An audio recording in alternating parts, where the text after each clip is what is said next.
Hello dear student, तो NGS study centre में आपका एक बार फिर से स्वागत है। मैं तरुण सैनी आज बेसिक मैथ का डेसिमल चैप्टर लेके आया हूँ पार्ट 3, जिसमें हम मल्टीप्लिकेशन सीखेंगे। तो मेरे प्यारे बच्चों, 2-3 दिन से मैं वीडियो नहीं डाल रहा था क्योंकि मेरा थोड़ा तबीयत ख़राब था, इसलिए अब मैं कंटिन्यूसली वीडियो डालूंगा और आपका ये टॉपिक कंप्लीट करवाऊँगा। तो बने रहिए मेरे इस वीडियो के साथ। इस टॉपिक में हम मल्टीप्लिकेशन सीखेंगे। तो यहाँ पे जैसा कि मैंने आपको बताया था पिछले कुछ चैप्टर्स में, पार्ट्स में मैंने आपको प्लस सिखाया था और माइनस सिखाया था। इसी प्लस माइनस के बाद मैंने आपको बताया था कि डेसिमल चैप्टर के में आपको मैं मल्टीप्लिकेशन भी सिखाऊंगा। तो स्टूडेंट, सबसे बड़ी बात मैं आपको बताऊं कि मल्टीप्लिकेशन, किसी भी नंबर्स का मल्टीप्लिकेशन बहुत इजी होता है। जैसे आप मल्टीप्लाई करते हैं सिंपल, वैसे ही आप मल्टीप्लाई कर सकते हैं। मल्टीप्लाई कुछ चीज़ों से हो सकता है, जैसे कुछ तरीक़ों से मल्टीप्लाई हो सकता है। जैसे कि आप ये समझ लीजिए कि कोई नंबर है हमारे पास, मान लीजिए हमारे पास कोई नंबर है 2.05, उसको मल्टीप्लाई करना है 0.5 से, है ना। बच्चों को बहुत दिक्कत आता है ऐसे क्वेश्चंस में।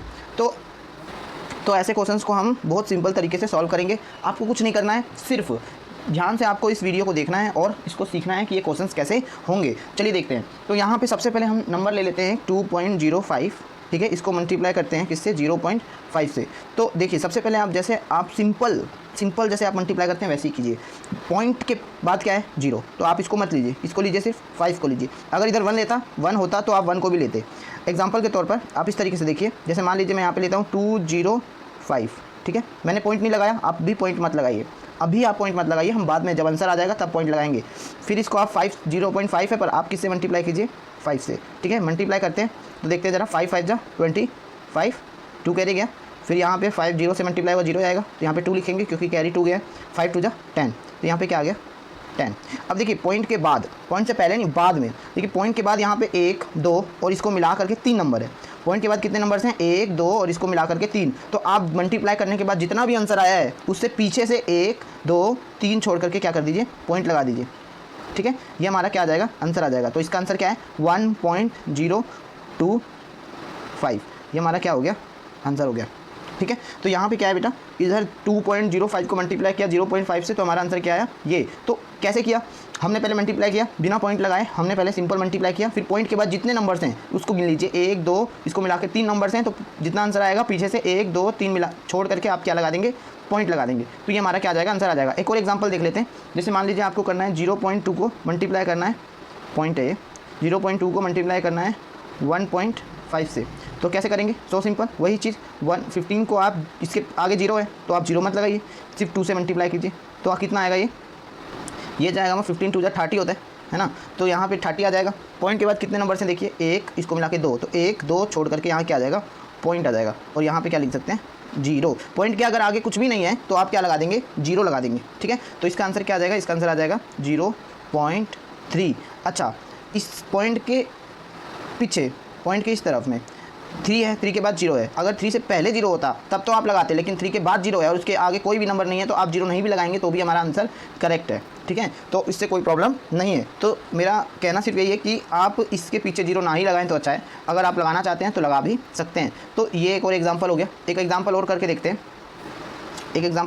हैं, मान लीजिए कोई नंबर है हमारे पास 2.51 मल्टीप्लाई 2.3, ठीक है। ये नंबर है हमारे पास। तो इसको आप कैसे करेंगे, देखिए मैंने जैसे आपको बताया, इसका आंसर क्या होगा, यहाँ लिखेंगे, पहले मल्टीप्लाई करते हैं। 251 को 2 3 से मल्टीप्लाई कीजिए, सिंपल जैसे मल्टीप्लाई करते हैं, पॉइंट मत लगाइए, पॉइंट हम बाद में लगाएंगे। तो यहाँ पे क्या आ जाएगा, 3 1 जा 3, 5 3 जा 15 का 5 कैरी गया 1, 3 2 जा 6 और 1 7।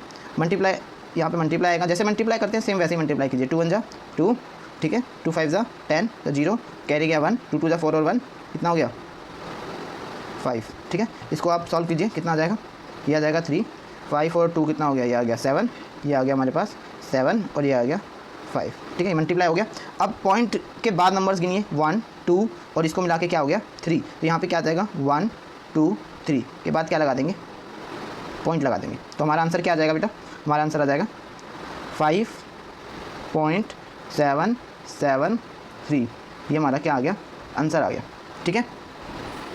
अभी जो है ये इसका एक पार्ट था। अब जो है एक ऐसा मल्टीप्लिकेशन देखते हैं जो कि बहुत ज़्यादा क्वेश्चन में आ जाता है। जैसे मान लीजिए मैं लिखता हूँ 2.12 मल्टीप्लाई 1000, ठीक है। एक और एग्जांपल ले लेते हैं। जैसे मान लीजिए मैं लिखता हूँ 3.3 87 मल्टीप्लाई 100। तो ये ऐसे क्वेश्चंस भी हमारे पास आ जाते हैं कभी कभार। तो इसको कैसे सॉल्व करेंगे देखिए ज़रा। सबसे पहले हम क्या करते हैं, एक एग्जांपल उतार लेते हैं यहाँ पे। मान लीजिए हमारे पास कोई नंबर है 2.1340 मल्टीप्लाई 1000। इसका आंसर क्या आएगा बेटा, अब देखते हैं ज़रा। देखिए सबसे पहले इसको आप मल्टीप्लाई करने की ज़रूरत नहीं है, आप इसको सिंपल सॉल्व कर सकते हैं। एग्जांपल के तौर पर आप देखिए यहाँ पे कितना जीरो है, 1 2 3। जब भी नंबर मल्टीप्लाई हो रहा हो, ध्यान से सुनिएगा, जब भी नंबर्स मल्टीप्लाई हो रहे हो 1000, 100, 10,000 कुछ भी अगर मल्टीप्लाई हो रहा हो तो पॉइंट वाले के साथ अगर मल्टीप्लाई हो रहा हो तो 1 2 3 पॉइंट के बाद देखिए यहाँ पे कितने जीरो हैं, 3 जीरो हैं। तो पॉइंट के बाद इस तरफ किस तरफ, राइट हैंड साइड की तरफ आप पॉइंट को घसका देंगे। जैसे यहाँ पे पॉइंट कितना है, किसके बाद, पॉइंट 2 के बाद। अब आप कितने जीरो हैं, यहाँ पे 3 जीरो है, तो यहाँ से 1 2 3 यानी कि 4 के बाद पॉइंट आ जाएगा। तो यहाँ पे आंसर क्या आ जाएगा, हमारा आंसर आ जाएगा 1 2 1 3 4 पॉइंट। अच्छा देखिए यहाँ पे लास्ट में पॉइंट आ रहा है, तो आप नहीं भी लिखेंगे तो भी हमारा क्या हो जाएगा, आंसर हो जाएगा। ठीक है, एक और एग्जांपल ले लेते हैं। जैसे मान लीजिए 2.53 है, इसको मल्टीप्लाई करना है किससे, 1000 से। तो इसका आंसर क्या आएगा, इसका आंसर आएगा, देखिए पॉइंट के बाद कितने नंबर्स हैं, 1 2, यहाँ पे लेकिन 3 जीरो है तो कोई बात नहीं, आप 1 2 नंबर्स के बाद फिर 1 जीरो लगा दीजिए। जैसे मान लीजिए यहाँ पे मैं लिखता हूँ 2 5 3, फिर 1 जीरो बच गया ना, पॉइंट के बाद 1 2 हो गया, तीसरा नहीं है तो यहाँ पे क्या कर दीजिए, जीरो कर दीजिए और फिर पॉइंट इन्हें लगाने की जरूरत नहीं है, आप सीधा आंसर लिख लीजिए। अब एक और एग्जांपल देख लेते हैं। जैसे मान लीजिए मैं लिखता हूँ 5.28 मल्टीप्लाई 10। इसमें बताइए कितना आंसर आएगा, सो सिंपल, इसका आंसर आएगा 5, पहले 528 लिख लिया हमने, कितना जीरो है, 1 जीरो है, तो पॉइंट यहाँ था पहले, तो 1 पॉइंट इधर घसक जाएगा, तो यहाँ पे आ जाएगा, पॉइंट आ जाएगा इधर। ठीक है, तो ये हमारा क्या हो गया, आंसर हो गया। एक और एग्जांपल देख लेते हैं। मान लीजिए हमारे पास 0.153 है और मेरे को मल्टीप्लाई हो रहा है 100 से मल्टीप्लाई करना है, कैसे होगा, सो सिंपल, पहले आप क्या लिख लीजिए 0.15 यानी कि 1 2 के बाद पॉइंट यानी यहाँ लगेगा, तो इधर क्या आ जाएगा 15.3, ये हमारा क्या आ गया, आंसर आ गया। अच्छा जीरो आगे लिखने की जरूरत नहीं है ना, तो यहाँ पे 2 के बाद क्या आ जाएगा, पॉइंट आ जाएगा, वैसे ही हमने क्या कर दिया, लिख दिया, तो यहाँ पे हमारा आ गया आंसर। ये होता है मल्टीप्लिकेशन। आप इस तरीके से इस नंबर्स को मल्टीप्लिकेशन सिंपल तरीके से कर सकते हैं। बहुत बच्चे क्या करते हैं, अगर 2.5 को मल्टीप्लाई करना हो 100 से तो वो क्या करते हैं 225 को 100 लिख के मल्टीप्लाई करते हैं, तो ये गलत है, ऐसे नहीं करना। इसको आप सिंपल सॉल्व कीजिए, सिंपल तरीके से सॉल्व कीजिए। जितना सिंपल तरीके से सॉल्व करेंगे उतना ज़्यादा ईजी मतलब उतने ज़्यादा जल्दी होगा, है ना। तो एक और ज़रा क्वेश्चन देख लेते हैं डिवाइड में। एक क्वेश्चन हम डिवाइड में देख लेते हैं। देखिए यहाँ पे कुछ क्वेश्चन इस तरीके से भी आते हैं। जैसे मान लीजिए कि आपके पास क्वेश्चन आया 5.28 डिवाइडेड बाय 1000। इसको आप कैसे करेंगे, पहले आप इसका सिंपल तरीके से समझ लीजिए। जैसे मान लीजिए मैं आपको बता रहा हूँ 285/100, ठीक है। तो यहाँ पे क्या करते हैं, मल्टीप्लाई में जो नंबर्स हैं वो क्या होते हैं, इस तरफ कर सकते हैं। अब इस तरफ चले जाएगा, यहाँ पे नीचे कितना जीरो है, 1 2 जीरो है, तो आपको क्या करना है, पीछे से 1 2, पहले आप इस नंबर्स को उतार लीजिए। 285 लिख लिया, सेम टू सेम नंबर लिख लिया। अब ये जो यहाँ पे 100 लिखा हुआ है, इस 100 में कितने जीरो हैं, 1 2 जीरो हैं, तो पीछे से 1 2 छोड़ करके क्या हो जाएगा, यहाँ पे पॉइंट आ जाएगा। ठीक है, ये हमारा क्या हो गया, आंसर हो गया। अगर आप इसको डिवाइड करेंगे ना तो भी यही आंसर आएगा, सेम टू सेम आंसर आएगा अगर आप इसको डिवाइड करेंगे तो। ठीक है, तो एक और ले लेते हैं एग्जांपल। मान लीजिए कि हमारे पास आया है 285/1 2 3 4, इससे डिवाइड करना है, तो क्या हो जाएगा, सिंपल है। आप यहाँ पे क्या लिखेंगे, पहले मैं यहाँ पे इसका आंसर लिख देता हूँ 285, ठीक है। कितना जीरो है, 1 2 3 4 जीरो है, 1 2 3, चौथा नंबर तो है ही नहीं, कोई बात नहीं है, तो यहाँ पे क्या लगा देंगे, जीरो हो गया चौथा नंबर। फिर उसके बाद जीरो के बाद फिर क्या आ जाएगा, पॉइंट। देखिए 1 2 3 4 के बाद पॉइंट आ गया ना, फिर यहाँ पे इस पॉइंट के आगे कुछ नहीं तो जीरो लगा दीजिए, उससे कोई मैटर नहीं है। हमारा क्या आ गया, आंसर आ गया। अब अगर आप इसको इससे डिवाइड करेंगे तो यही सेम आंसर आएगा। ठीक है, तो इस तरीके से क्वेश्चन होते हैं। एक क्वेश्चन होता है इस तरीके से, एक क्वेश्चन पॉइंट में ही होता है। एग्जाम्पल के तौर पर आप इस तरीके से कर सकते हैं इसको। मान लीजिए आपके पास कोई नंबर है 5.2, ठीक है। इसको डिवाइड करना है 1 से 100 से डिवाइड करना है। तो यहाँ पे सॉल्व करने का तरीका समझो। पहले क्या है, यहाँ पे 5.2 है, तो 5.2 देखो, पॉइंट जो है यहाँ से आपको क्या करना है, 5 2 लिख दिया हमने। पहले तो यहाँ पॉइंट था, अब 2 जीरो है, तो एक पॉइंट के बाद इस तरफ 1 2 जीरो लगा, 1 जीरो लगा दिया, नंबर नहीं है तो फिर पॉइंट फिर जीरो, है ना। ये हमारा क्या आ गया, आंसर आ गया। नहीं समझ में आया, देखो एक चीज़ और देखते हैं यहाँ पे।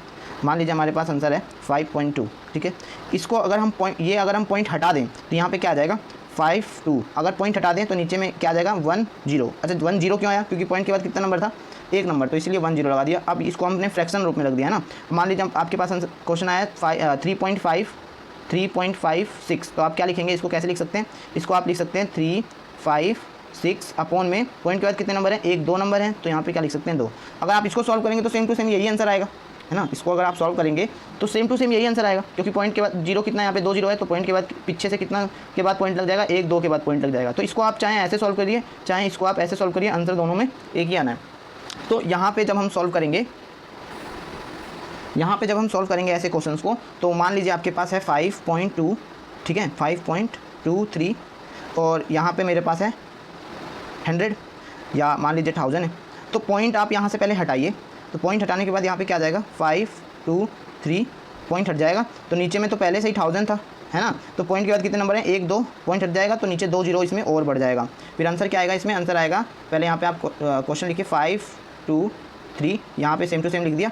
अब देखो 1 2 3 4 5 नंबर है, पीछे से 1 2 3 4 5, और फिर क्या आ जाएगा, यहाँ पे हम क्या लिख देंगे पॉइंट, और फिर यहाँ पे क्या लगा सकते हैं 0। यानी ये थोड़ा यहाँ पे एडजस्ट नहीं हो पाया, तो मैं आंसर यहाँ लिख देता हूँ 0.00523, क्या आ गया, हमारा आंसर आ गया। तो यहाँ पे देखिए 1 2 3 4 5 0 था, तो पीछे से हमने क्या किया, 1 2 3 4 5 फिर पॉइंट फिर 0, है ना, ये हमने सॉल्व कर दिया। इसी तरीके से ये क्वेश्चन सॉल्व होते हैं। तो मैं आपको कुछ क्वेश्चंस मल्टीप्लिकेशंस के दे रहा हूँ, और ऐसे क्वेश्चंस आप खुद से कोशिश कीजिए बना के सॉल्व करने की, आपको ज़्यादा समझ में आएगा। तो कुछ क्वेश्चंस मैं आपको दे रहा हूँ यहाँ पे, ठीक है, आप उसको सॉल्व कीजिए। कोई डाउट हो तो आप कमेंट कीजिए मुझे, मैं आपको वो क्वेश्चन नेक्स्ट पार्ट में आपको बता के सॉल्व करके दिखा दूंगा कि ये किस तरीके से होगा। तो मिलते हैं हमारे नेक्स्ट पार्ट में। ये हमारे डेसिमल चैप्टर के क्वेश्चन थे। अब हम क्या करेंगे कि जो हमारा नेक्स्ट होगा वो क्या होगा, जो इस डेसिमल के बाद जो हमें पढ़ाना है वो हम उसके बाद पढ़ाएंगे। तो ये पार्ट में बस इतना ही, नेक्स्ट हम पार्ट लेंगे तो उसमें मैं आपको समझाऊंगा। तो बने रहिए हमारे NGI स्टडी